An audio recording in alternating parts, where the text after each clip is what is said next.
देवभूमि देख रहे हैं आप और मैं हूं आपके साथ आशीष प्रमोद गोस्वामी। केंद्रीय फिल्म प्रसारण बोर्ड के अध्यक्ष प्रसून जोशी उत्तराखंड पहुंचे। इस दौरान उन्होंने सीएम पुष्कर सिंह धामी से मुख्यमंत्री आवास में मुलाकात की। मुलाकात के दौरान जोशी ने सीएम से उत्तराखंड में फिल्म निर्माण, कला एवं संस्कृति के क्षेत्र में विकास की संभावनाओं पर चर्चा की। बता दें कि प्रसून जोशी केंद्रीय फिल्म प्रसारण बोर्ड के अध्यक्ष के अलावा बॉलीवुड के प्रसिद्ध गीतकार, पटकथा लेखक और कवि भी हैं। प्रसून जोशी उत्तराखंड के अल्मोड़ा जिले के रहने वाले हैं।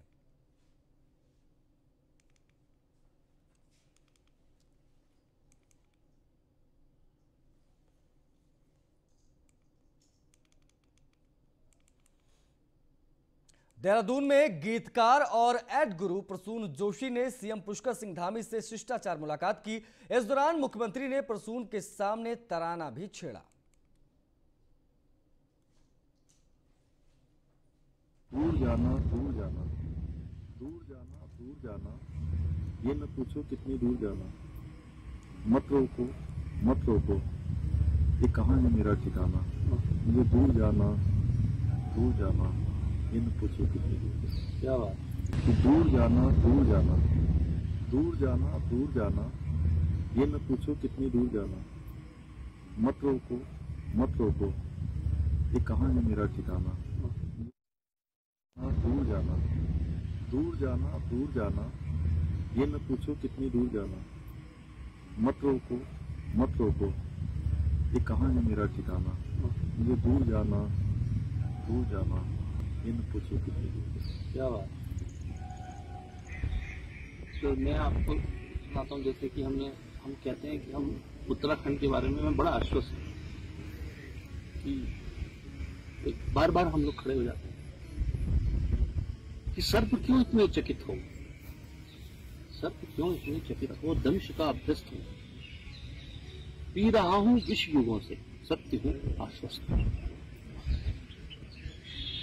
ये मैंने लिखा है। मैं मुझे संज्ञान इसका बुलबुला हूं सृष्टि में, एक लघु सी बूंद हूं मैं एक शाश्वत दृष्टि में, है नहीं सागर को पाना, मैं नदी संन्यस्त हूं, सर्प क्यों इतने चकित हो, दंश का अभ्यस्त।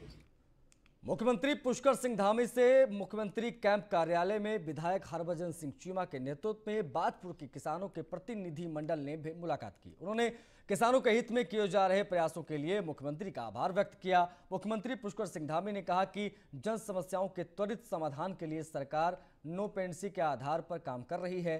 किसानों की समस्याओं के समाधान के लिए राज्य सरकार द्वारा प्रभावी प्रयास किए जा रहे हैं।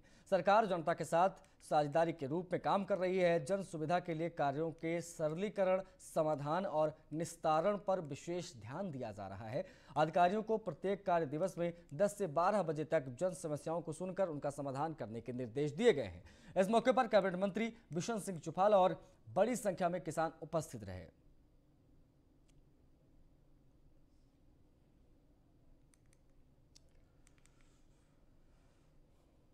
उत्तराखंड से राज्यसभा सांसद और भारतीय जनता पार्टी के राष्ट्रीय मीडिया प्रमुख अनिल बलूनी ने हरीश रावत द्वारा पाकिस्तानी सेना के जनरल को भाई कहे जाने पर कड़ी आपत्ति जाहिर की है। उन्होंने कहा कि हरीश रावत जी जैसे वरिष्ठ राजनेता उस व्यक्ति को भाई कह रहे हैं जिसके हमारे सैनिकों के हाथ खून से उसके हाथ रंगे हैं।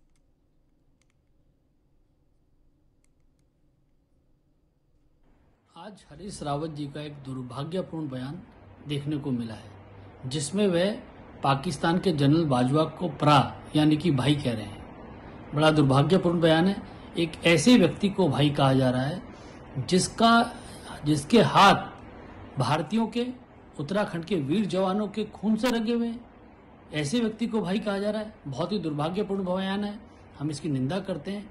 और हरीश रावत जी, आप देवभूमि के रहने वाले हैं, जहाँ के प्रत्येक घर से कोई ना कोई सेना में है।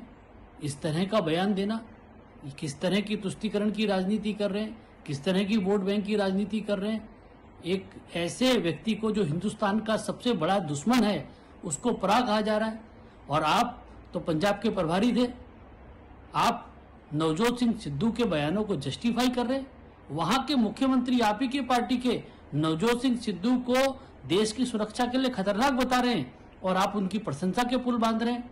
हरीश रावत जी, देवभूमि के व्यक्ति से इस प्रकार के शब्दों की अपेक्षा बिल्कुल भी नहीं की जा सकती थी। आपने जो किया यह बहुत ही दुर्भाग्यपूर्ण है और दुख देने वाला है। आम आदमी पार्टी ने उत्तराखंड के पूर्व मुख्यमंत्री हरीश रावत पर निशाना साधा। पार्टी के प्रदेश प्रवक्ता नवीन पिरशाली ने कहा कि हरीश रावत ने माना है कि उत्तराखंड में 1 साल में 1 लाख रोजगार देना कांग्रेस की बस की बात नहीं। उन्होंने कहा कि कांग्रेस की बौखलाहट और हकीकत सबके सामने आ गई है। नवीन पिरशाली ने हरीश रावत को रोजगार के मुद्दे पर खुली डिबेट की चुनौती दी। उन्होंने कहा कि हम बताएंगे कि कैसे मिलेगा 1 लाख रोजगार, वो भी 1 साल में, नहीं 6 महीने में। नवीन पिरशाली ने कहा कि केजरीवाल पर सवाल उठाने से पहले बताएं, मुख्यमंत्री रहते हुए हरीश रावत ने कितने युवाओं को रोजगार दिया। केजरीवाल जी ने रोजगार की गारंटी दी है, तब से भारतीय जनता पार्टी और कांग्रेस बिल्कुल पूरी तरह से आतंकित हैं। उनके अंदर भय व्याप्त है। उनको नजर आने लगा अपना अंजाम जो दिल्ली में हुआ था, कांग्रेस 0 पर आई थी, भारतीय जनता पार्टी 3 पर सिमट गई थी। अब कल ही हरीश रावत जी ने एक बयान दिया कि हो ही नहीं सकता कि 1 लाख रोजगार आम आदमी पार्टी दे सकती है या दे सकते हैं। तो हम हरीश रावत जी को ये बताना चाहते हैं कि हरीश रावत जी आपके बस का नहीं होगा, ये आम आदमी पार्टी के ही बस का है। इसलिए हम आपको चुनौती देते हैं। अगर आप समझना चाहते हैं तो आप स्थान और समय तय कीजिए, हम बताने आएंगे आपको कैसे 1 लाख नौकरियां हम 6 महीने के अंदर देंगे और कैसे 5000 बेरोजगारी भत्ता, जिस बजट का 25% उत्तराखंड में भ्रष्टाचार की भेंट चढ़ता है, उस पैसे को इन नेताओं के हलक से निकालकर हम जनता को सुख सुविधाएं कैसे दे सकते हैं, ये बताने के लिए हम तैयार हैं। आप बताइए हम कहां आपके साथ डिबेट करें। तो कांग्रेस के वरिष्ठ नेता और उत्तराखंड के पूर्व मुख्यमंत्री हरीश रावत ने एक नया दांव चल दिया है। हरीश रावत अब उत्तराखंड में दलित मुख्यमंत्री देखना चाहते हैं। जी हां, दरअसल उनकी राजनीतिक चाहत ने ऐसी ही अंगड़ाइयां नहीं ली। उत्तराखंड में 16% दलित वोटर है। 22 सीटों पर दलित वोटर हार जीत का आंकड़ा बनाते और बिगाड़ते हैं। इसी का गुड़ा भाग लगाकर हरीश रावत को अब दलित मुख्यमंत्री देखने की चाहत उमड़ी है। रिपोर्ट देखिए। पंजाब में मुख्यमंत्री बदलने के बाद हरीश रावत ने उत्तराखंड में भी इमोशनल कार्ड खेलना शुरू कर दिया है। पूर्व मुख्यमंत्री हरीश रावत का कहना है कि अब वो उत्तराखंड में किसी दलित नेता को मुख्यमंत्री के तौर पर देखना चाहते हैं। हरदा ने ये बात हरिद्वार जिले के लक्सर में कांग्रेस की परिवर्तन रैली को संबोधित करते हुए कही। और मैं परमपिता परमेश्वर से, मां गंगा से प्रार्थना करता हूं कि मेरे जीवन में भी एक क्षण ऐसा आए जब मैं उत्तराखंड में एक दलित गरीब शिल्पकार के बेटे को इस राज्य का मुख्यमंत्री देख सकूं। वहीं उत्तराखंड में दलित को मुख्यमंत्री बनाने के हरीश रावत का बयान पर कांग्रेस के भीतर ही उन्हें समर्थन मिलता नहीं दिख रहा। नेता प्रतिपक्ष प्रीतम सिंह का कहना है कि हमारे पास साल 2002 और 2012 में मौका था, मगर ये आवाज उस वक्त बुलंद होती तो हमारा एक दलित मुख्यमंत्री होता। अच्छी बात है। हमारे पास 2 मौके थे, एक 2002 का और एक 2012 का। यदि उस समय ये आवाज़ बुलंद होती तो शायद संभवतः हमारा दलित साथी जो है मुख्यमंत्री के रूप में कार्य करता है। लेकिन कहते हैं ना, देर हो गई, देर आए दुरुस्त आए। 2022 जब आएगा तब इस परिप्रेक्ष्य में जो है राष्ट्रीय नेतृत्व तय करेगा कि किसको कमान सौंपे। फैसला ना हम कर सकते हैं और ना ही प्रदेश में बैठे नेता कर सकते हैं। ये फैसला AICC में हमारे यहाँ जो है राष्ट्रीय अध्यक्ष ही करती है हमेशा। तो मुख्यमंत्री कौन होगा, इसकी पूरी जिम्मेदारी तय करना राष्ट्रीय अध्यक्षा सोनिया गांधी जी का काम है।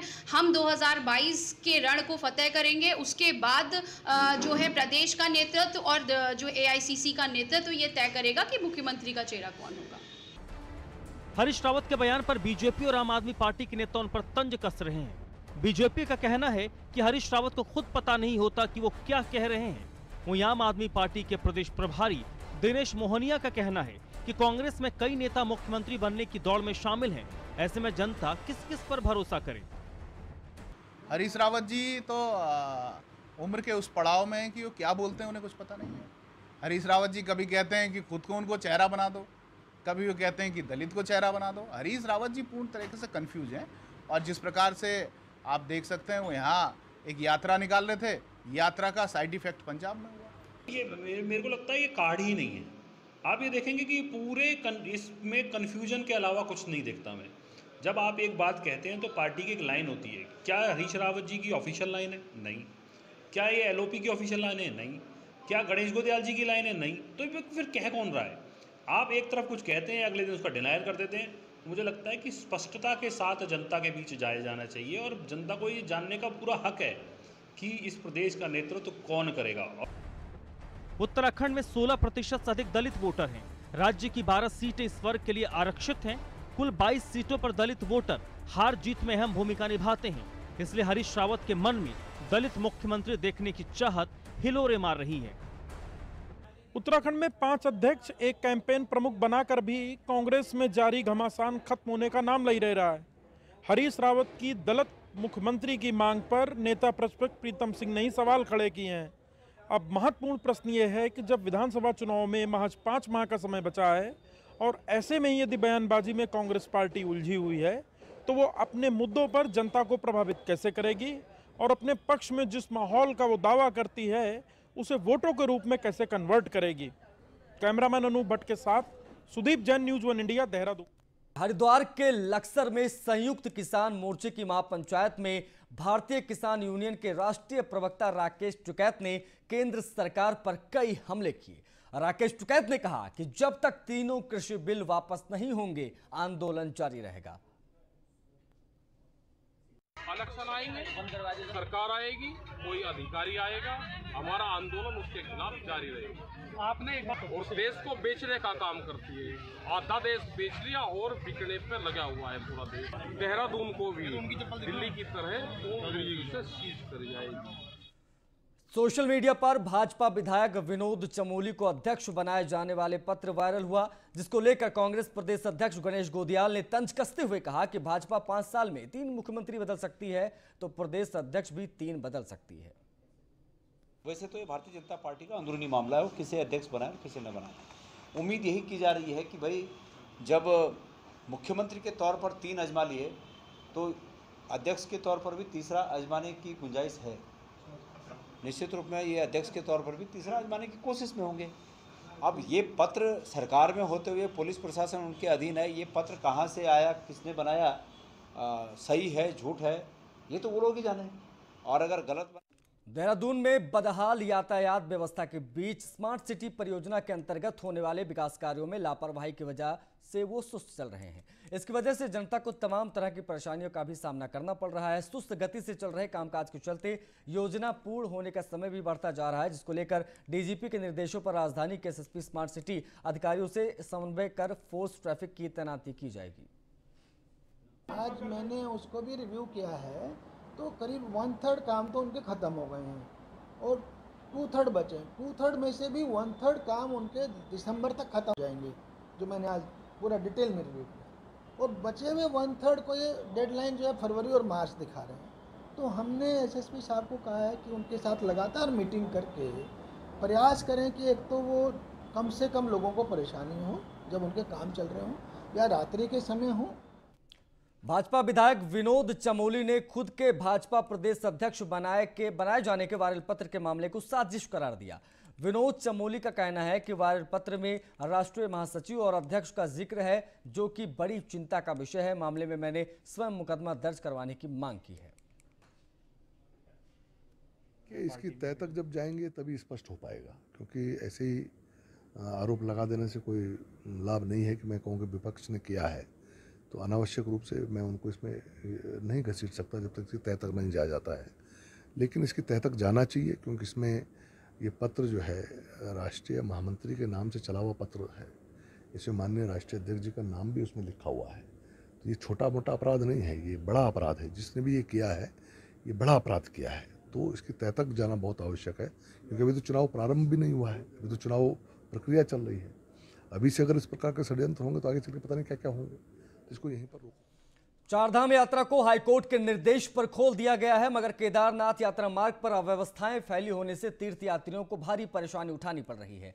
स्थिति यह है कि तीर्थयात्रियों को सोनप्रयाग से केदारनाथ धाम तक रास्ते भर फैली गंदगी से 2-4 होना पड़ रहा है, जबकि पैदल मार्ग पर पेयजल की भी समुचित व्यवस्था नहीं है। इसके अलावा पैदल मार्ग बरसात के कारण डेंजर बना हुआ है, जिस पर सफर करना किसी खतरे से कम नहीं। जो इन्हें खोल रखी है 800 प्रतिदिन के लिए हिसाब से, वहाँ से कई जगहों से सुनने में आया और सूचनाएं आई, कई लोगों के फ़ोन भी आए कि यहाँ पे गंदगी है, कई लोगों के फ़ोन आए यहाँ पे शौचालय की व्यवस्था नहीं है, यहाँ पे जगह जगह लोगों को रुकने की जो व्यवस्था होती है, जो खान पान की व्यवस्था है तो होती है वो नहीं है। और एक तरफ प्रशासन कहते हैं हमारे जगह जगह सेक्टर मजिस्ट्रेट और पुलिस प्रशासन और अन्य प्रशासन के लोग जो मौजूद हैं, परंतु ऐसे देखने को मिलता है कहीं पे इनकी कोई अभी तक ऐसी व्यवस्थाएं मौजूद नहीं है, जिससे यात्री जो तीर्थ हैं उनको भी परेशानी हो रही है, जो लोकल स्तर के लोग हैं उनको भी परेशानी है, क्योंकि गंदगी का अंबार लगा हुआ है जो इन्हें। आइए अब आपको दिखाते हैं उत्तराखंड की खबरें फटाफट अंदाज में।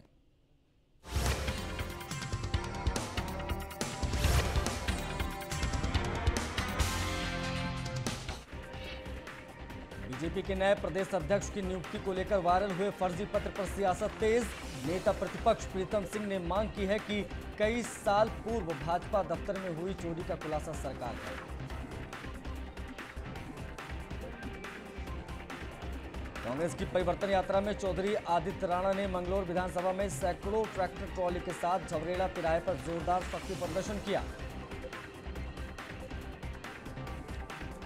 नैनीताल नगर के यूथ कांग्रेस से जुड़े सदस्य एडवोकेट सूरज पांडे को कांग्रेस नेतृत्व में बड़ी जिम्मेदारी से नवाजा है। सूरज को युवा कांग्रेस के लीगल सेल का प्रदेश अध्यक्ष के रूप में पार्टी ने बड़ी जिम्मेदारी सौंपी है। मसूरी के पास कमटी क्षेत्र के सिया गांव के पास स्थित पेट्रोल पंप में मिलावट से परेशान लोगों ने गुस्से में पंप पर जमकर हंगामा किया। लोगों ने मांग की है कि पेट्रोल पंप में मिलावट पाए जाने पर उसे बंद करवाया जाए। श्यामपुर क्षेत्र में मादा गुलदार के पिंजरे में कैद होने के बाद वन विभाग की टीम ने 3 में से एक शावक को भी पिंजरे में कैद कर लिया। अभी 2 शावक वन विभाग की गिरफ्त से बाहर हैं, जिनकी तलाश में वन विभाग के कर्मचारी लगे। उत्तराखंड में भले ही चारधाम यात्रा का शुभारंभ हो गया हो, लेकिन सरकार के नियमों की बाध्यता की वजह से श्रद्धालुओं को चारधाम के दर्शन नहीं मिल पा रहे हैं। कारण देवस्थानम बोर्ड की वेबसाइट पर पंजीकरण नहीं होना।